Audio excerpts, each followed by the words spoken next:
I have literally saved thousands of animals.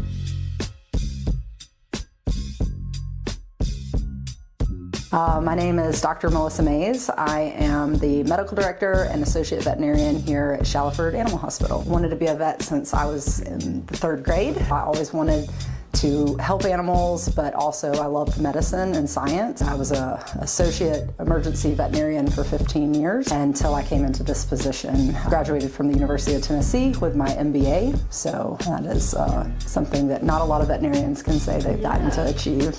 I was pretty fresh out into my career as an emergency veterinarian, so I was young and, thought I knew everything, but at the same time still scared of what I was doing. I was contacted by the newspaper and they said, "We'd like to come film you in your office." And I said, "Okay, this will be great." And so they came in and they were just kind of like bebopping around the ICU, and then all of a sudden we have tech to the front stat, and it was a Chihuahua, a little baby puppy Chihuahua choking. It was turning blue, and what had happened is the owners had dropped a piece of steak, and the little puppy ran over and just gobbled it up and started choking on it.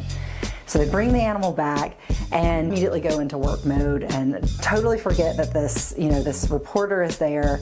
And between me and my technicians, we're able to get oxygen, IV catheter, and ultimately get the piece of steak out and save the dog's life, like right in front of it. And after it all happened, I look over and the reporter was just like, and so needless to say, I did actually get in the newspaper on that, and I have a picture of me holding the little puppy and holding the big giant hunk of steak.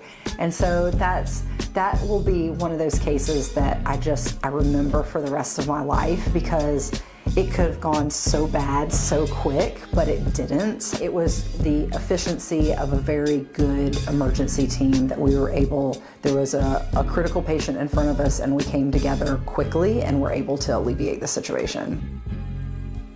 Our patients can't talk, and so clients can sometimes get frustrated when we're not fixing their animals, and it's like, well, they can't come in and tell us like, oh, hey, my leg hurts or my back hurts. We have to rely on a good physical exam, a good patient history, and that again is the value of when clients text me or call me, I'm like, bring them in, let me put my hands on them, let me hear, let me do a proper physical exam, and then we can make the decision of what's going to be best for the next step for your pet. The patient that I'm dealing with right downstairs is that it historically is a very spicy cat, and she comes in and she's like, the fact that I'm able to pet my cat, the fact that I'm able to pick up, something is wrong. Pet owners know their pets the best.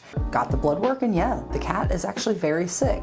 Now, through medicine and the help from the ER, and now that's coming back into us, cat's probably going to survive, which is fantastic. But that owner, she didn't know what was wrong, but she knew something was wrong. What's been so awesome is how many of my friends and family have now come to the practice to have me care for their pets, and to be able to be at a birthday party this past weekend, and my friends texting me about her cat that was attacked by a dog, and then following Monday, I'm the one that gets to follow up after the emergency visit. So while I don't have a specific case that says man, this is what keeps me going. Yeah. When you sit and reflect about just the thousands of just lives, both animals and humans, that I've affected as a veterinarian, it's pretty awesome.